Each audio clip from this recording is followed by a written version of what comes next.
With apologies, we've been looking at this while people have been suffering for 60 years. Pastor Storella, some countries are hesitant to officially call survivors in Bangladesh refugees. How do we address the needs of Rohingya who have no home to return to? How would you classify these stateless people who were forced to leave their country, running from likely genocide?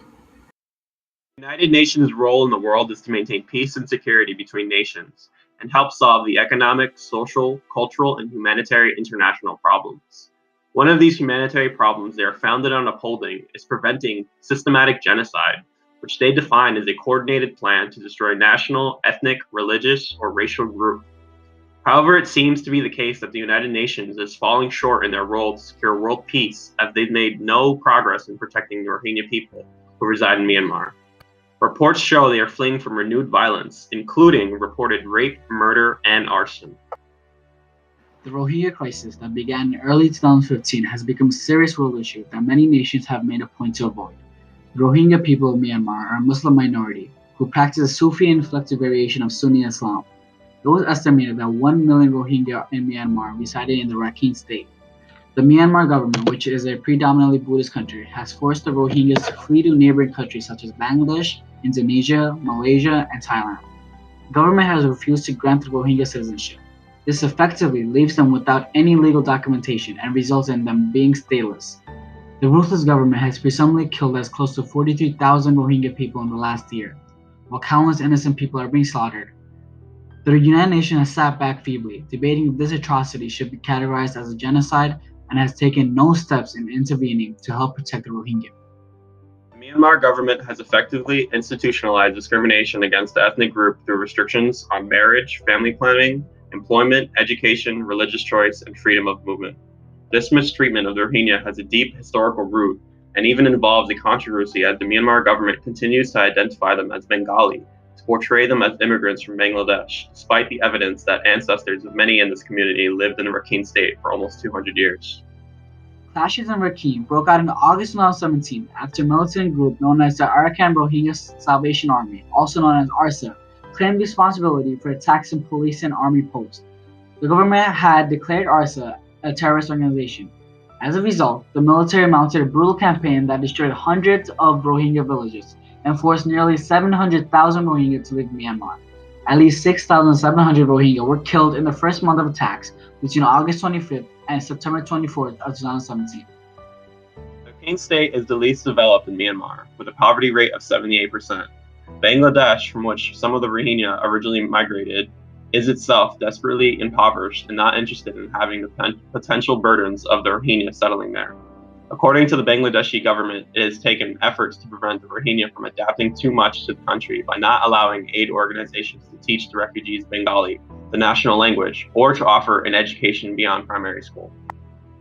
The Myanmar government denies all charges of murder, indicating that its military has only targeted suspected terrorists that killed 12 security officials in late August.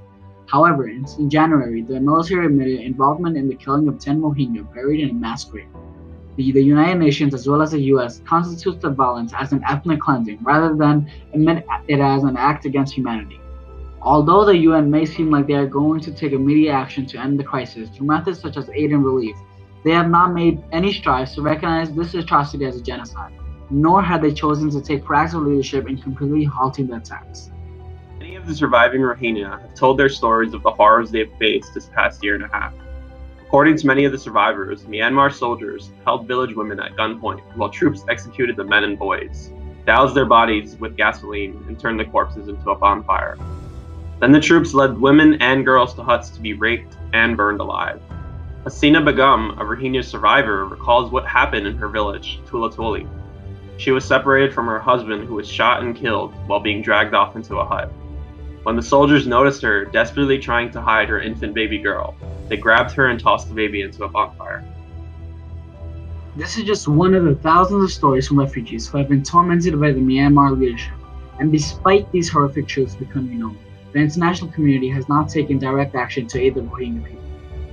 The UN is putting a band-aid on the Rohingya crisis by supporting the relocation of Rohingya refugees from Bangladesh back to Myanmar. This is extremely inconsiderate and ignorant of the UN, as they are fully aware of the concentration camps currently in Myanmar, whereas now 120,000 Rohingya people are being held captive. Not to mention that the Rohingya people have no homes to return to, as their villages were all burned down in the attacks, which the international community is fully aware of due to the aerial footage of the attack sites in Myanmar, as well as the sad truth that Myanmar is still largely against the Rohingya.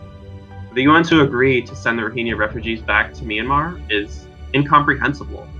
This shows that the UN, as well as the international community, aren't looking to find a permanent solution to the Rohingya genocide. They simply want to cover up the issue rather than confront Myanmar and take part in securing a long-term safety for the Rohingya people.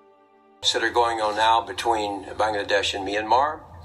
But as international leaders, we hope that they will move quickly to put in place a political process that will lead to the return as quickly as possible amidst safe, secure, dignified conditions of the suffering Rohingya people. It is important not only for the United Nations and the United States to realize the severity of the situation, but for the whole world to stand up and fight for the rights and protections of those who are in need. It's time to forget the meaningless things such as race, class, religion, or creed, and bring it down to one single thing. We are all human, and we must work together to ensure that our future generations of people can live free and happy lives without being persecuted. It is time for us, as the youth of today, to take action for a better tomorrow.